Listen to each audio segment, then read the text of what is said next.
Salut à tous et bienvenue sur la chaîne.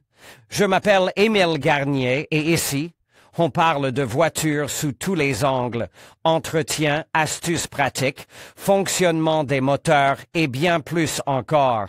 Si vous voulez mieux comprendre votre véhicule et éviter les erreurs coûteuses, vous êtes au bon endroit. Pensez à mettre un j'aime, à vous abonner à la chaîne et à regarder la vidéo jusqu'à la fin. Vous y trouverez des infos vraiment utiles. Les articles contenant ce type de conseils sont souvent rédigés par des rédacteurs pour attirer du trafic sur leur site. Plusieurs documents lus avec un tel message dans le titre montrent que rien ne change dans ce domaine au fil des ans, des recommandations telles que « N'oubliez pas de remplacer l'eau du réservoir du lave-glace par de l'antigel avant l'hiver » et des avertissements concernant l'explosion possible de l'essence d'hiver plus inflammable, dans un réservoir à moitié vide sont d'usage. Eh bien, nous avons déjà abordé récemment un autre sujet rebattu, le réchauffement de la voiture en hiver. Allons donc plus loin et abordons également ce sujet saisonnier fertile. Toutefois, nous essaierons de donner des conseils plus pratiques et plus techniques. Bien qu'il ne soit pas une révélation et qu'il soit généralement connu, il se peut que vous ayez oublié certains d'entre eux et que vous n'en connaissiez même pas l'existence. De nombreux conducteurs, immédiatement après avoir démarré la voiture en hiver, allument tous les consommateurs d'énergie possibles. Phare, à moins qu'ils ne s'allument automatiquement, siège chauffant, lunettes arrière, pare-brise, rétroviseur, le cas échéant, volant, et ainsi de suite. L'augmentation rapide de la température du pont de diode dans l'alternateur, due à l'échauffement par le courant produit, n'est pas utile pour cet élément remplaçable, qui n'est pas bon marche et nécessitait parfois beaucoup de main-d'œuvre. En outre, la plage de variation de la température du pont de diode en hiver est énorme, entre 80 et 100 degrés, de moins 25 à 30 degrés à plus 50 à 70 degrés. Dans de telles conditions, les semi-conducteurs sont vulnérables et le risque de défaillance augmente. C'est pourquoi il est souhaitable de charger progressivement le générateur gelé. Après avoir démarré le moteur, il faut d'abord allumer le chauffage des sièges, après 5 minutes le chauffage du pare-brise, s'il y en a un, après quelques minutes ajoutez la lunette arrière, si nécessaire, et ainsi de suite. Sur certaines voitures, l'électronique intelligente peut limiter la mise en marche simultanée de puissants consommateurs d'énergie, en surveillant la chute de tension du générateur et la température ambiante, mais tout le monde ne doit pas espérer cela. Il est préférable d'allumer les charges manuellement, une par une et à intervalles rapproches. La marche au ralenti prolongée par temps de gel peut entraîner un problème aussi rare et exotique pour beaucoup, du moins dans la région centrale, que le gel du silencieux. Cependant, ce problème ne se pose pas seulement en Sibérie, mais aussi dans la région de Moscou, et il n'est pas superflu de le connaître. Lorsque le moteur tourne, une grande quantité de vapeur d'eau provenant de l'humidité condensée dans le tuyau d'échappement sort de ce dernier. Lorsqu'il fait froid à l'extérieur et que le moteur tourne au ralenti, le silencieux n'a pas le temps de se réchauffer normalement. Sur toute la longueur du tuyau, et ses parties les plus éloignées des bancs, du moteur et de la coupe du tuyau ont une température négative. Lorsque le moteur tourne au ralenti pendant une longue période, l'ouverture du tuyau d'échappement commence à être progressivement recouverte de glace provenant de la vapeur contenue dans les gaz d'échappement, et le moteur finit par s'arrêter et ne plus redémarrer. Ce problème peut être rencontré par ceux qui restent assis dans une voiture en marche pendant une longue période, attendent des chauffeurs en gage, et ceux qui utilisent souvent le démarrage à distance en mode de chauffage automatique, lorsque le moteur démarre de lui.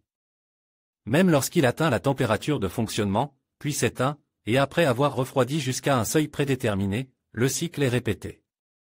Si ces conditions se prolongent et que le gel est important, il est nécessaire d'alterner le réchauffement avec une conduite plus ou moins active pour sécher le conduit d'échappement. Pluiac est le nom donne à l'abondante neige fraîchement tombée qui n'a pas eu le temps de s'accumuler. Cette neige peut écarter avec succès et sans dommage le pare-choc d'une simple voiture de tourisme, et elle est souvent surmontée sur le chemin de la datcha ou du garage, avant que le tracteur n'ait nettoyé la route. Les propriétaires de voitures à 4 roues motrices aiment s'amuser intentionnellement, en conduisant sur des champs blancs juste après la fin du cyclone. Le danger d'une telle conduite sur une lande enneigée réside dans le lavage, abondant par la neige d'un silencieux, et plus précisément d'un convertisseur catalytique, surtout s'il n'est pas construit dans un collecteur, mais est situé directement sous le fond, et des capteurs d'oxygène. Ces deux éléments ne sont pas bon marche et sont très importants. La partie interne de la sonde lambda est chauffée à 500 à 600 degrés, et bien que la partie externe soit moins chaude, entrer dans la neige, avec la tête, peut détruire la base en céramique de la sonde. Le même danger guette le convertisseur catalytique, dont le nid d'abeille en céramique n'aime pas les changements brusques de température. En général, il est possible de rouler dans la neige poudreuse, mais si un trajet rapide et long sur l'autoroute précédait une route enneigée, il est conseil de tourner au ralenti pendant 5 minutes ou même avec le moteur éteint afin de refroidir légèrement le silencieux. Avant les fortes gelées, il est conseil de garer la voiture de manière à ne pas avoir à manœuvrer longtemps, en tournant le volant à gauche et à droite à plusieurs reprises. Les propriétaires de voitures neuves sont moins concernés, mais les propriétaires de vieilles voitures doivent savoir qu'en hiver, les caches-poussières usent des joints à rotules sont le plus souvent fissures en raison de l'étirement maximal à l'état gelé. Après avoir commencé à rouler, les articulations des roues motrices sont légèrement réchauffées par le frottement et redonnant partie aux caches-poussières l'élasticité qu'ils avaient perdue. Cependant, une fissure hivernale due à un braquage intensif dans un parking le matin après une nuit de gel risque de passer inaperçue et de détruire rapidement l'articulation, qui est pénétrée par l'humidité, le sable et le sel. En cas de gel intense, même sur une voiture bien chauffée, il convient d'être prudent, de freiner en douceur et d'éviter les freinages brusques au plancher. Même les cylindres de frein très récents et d'origine, en particulier les freins à tambour arrière, souffrent souvent de mouillage. Les joints élastiques de leurs pistons ont une section transversale beaucoup plus petite que ceux des étriers avant et du maître-cylindre. Ils ne peuvent pas résister à une augmentation soudaine de la pression lors d'un coup de pied sur la pédale. Cela ne signifie pas que le circuit perdra complètement son étanchéité et, en outre, que les freins seront perdus. Simplement, le cylindre soumis à une charge maximale peut cracher une certaine quantité de liquide de frein, qui peut se retrouver sur la surface intérieure du tambour et des plaquettes, ce qui n'est pas utile. Passer à toute vitesse des bosses telles que les gendarmes couchent en caoutchouc immédiatement après avoir commencé à conduire par des températures glaciales est une erreur hivernale classique. Tout le monde le sait, mais l'oublie toujours.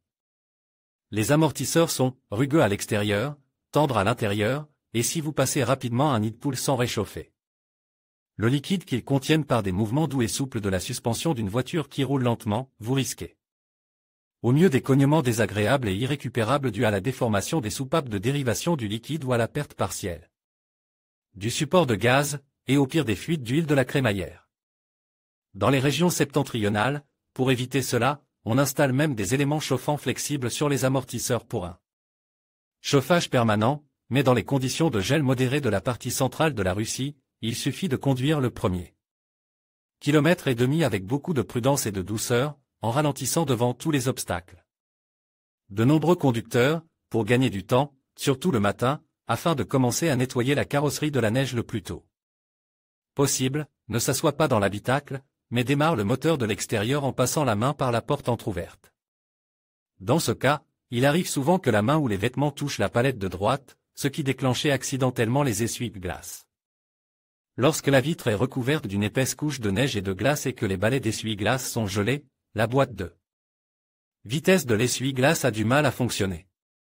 Dans le meilleur des cas, un fusible auto-régénérant est déclenché, mais un fusible ordinaire jetable peut également griller, et c'est un plaisir inférieur à la moyenne que de le changer dans le froid avec les doigts recroquevillés, et il faudrait encore se rappeler où il se trouve. Dans la variante la plus malheureuse, les cannelures des axes d'entraînement dans les trous des guides peuvent s'avérer tordus, et vous devrez remplacer ces derniers. Si vous disposez d'une clé de contact traditionnelle, essayez de démarrer le moteur en vous asseyant sur le siège du conducteur ou, du moins, soyez prudent. Cependant, même avec le bouton Start-Stop à la mode, il est facile d'appuyer accidentellement sur le levier de commande. La vieille habitude de relever les balais d'essuie-glace avant de se garer en cas de chute de neige est encore très répandue. Toutefois, il existe une nuance importante dans cette activité. Il s'agit de la conception de l'articulation à ressort des rênes des balais, qui est différente. Le ressort qui assure la pression des brosses sur le verre est toujours tendu, mais dans certains modèles de laisse, il est affaibli. Lorsque l'on soulève les brosses, et dans d'autres, il est étiré ou comprime, si le ressort fonctionne par compression, et même plus fort. Il est bon que le ressort soit détendu, dans ce cas, les laisses soulevées pendant une longue période n'entraînent pas de problème. Et même au contraire les ressorts se reposent. Si les ressorts sont étirés ou compriment lors du levage encore plus fortement qu'ils ne le sont à l'état normal, alors le levage systématique. Des bras d'essuie-glace pendant la nuit les abîment, et les balais d'essuie-glace seront moins bien presses contre la vitre et la nettoieront moins bien. Par conséquent, avant de laisser les essuie-glaces relevés pendant une longue période, levez-les et abaissez-les plusieurs fois pour comprendre visuellement et au toucher, palper, le ressort avec les doigts au moment du mouvement, quel est le type de charnière de votre voiture et comment se comportent les ressorts de guidage. En hiver, de nombreuses personnes se permettent ce qu'elles ne se permettraient jamais en été, elles se garent en heurtant discrètement leur pare-choc contre des tas de neige. En été, le moindre contact avec les obstacles environnants entraîne des rayures et la nécessité de repeindre les pare-chocs, mais en hiver, de telles astuces, si l'on connaît la mesure, bien sûr, ne font souvent aucun mal. Toutefois, vous ne verrez peut-être pas la trace du contact, mais vous en sentirez le résultat, car se garer dans une congère endommage facilement le capteur Parktronic. Ces capteurs sont des émetteurs d'ultrasons bas sur une plaque piézocéramique fine et délicate et n'aiment pas les impacts mécaniques. Même ceux d'une congère douce et inoffensive à première vue. Que dire d'une congère qui s'est asséchée ou d'une congère où la neige est mélangée à de la glace? En hiver, les voitures ont souvent de la glace dans les coins des portes et du capot. Il s'agit d'une situation plutôt désagréable dans laquelle il est facile d'endommager les coins des portes et du capot en écaillant la peinture ou même en pliant le coin. À la jonction du seuil et des coins inférieurs avant des portes, des stalagmites de glace se forment souvent après le lavage, en raison des gouttes qui s'écoulent le long de l'extrémité de la porte du côte des charnières. Ce phénomène est inévitable, même si la voiture a été bien lavée et essorée par les lave-autos. Lors de l'ouverture de la portière, le coin de la portière s'appuie sur cette stalagmite et l'effrite, ce qui risque d'endommager la peinture, voire de déformer le métal. La même chose se produit dans les coins du couvercle du capot côte pare-brise sur de nombreuses voitures, ces coins, lorsqu'ils sont ouverts, pénètrent dans des cavités technologiques qui peuvent être remplies de neige gelée en hiver. Le problème est que le levier de la porte ou du capot est grand et que, lors de l'ouverture, vous ne remarquez peut-être même pas la force qui endommage les coins contre la glace. Il est important de s'en souvenir et, en cas de fort givrage, de ne pas ouvrir la porte ou le capot de toutes ses forces, mais de l'ouvrir très prudemment et, si nécessaire, d'utiliser une bouteille d'eau chaude pour nettoyer ces endroits intimes de la glace.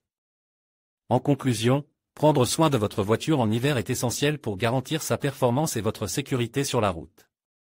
En évitant ces 10 erreurs courantes, vous pouvez prolonger la durée de vie de votre véhicule et réduire les risques d'incidents. N'oubliez pas que la prévention est la clé, un entretien régulier et attentif vous permettra de traverser la saison froide en toute sérénité. Merci de nous avoir suivis, et prenez soin de vous et de votre voiture cet hiver.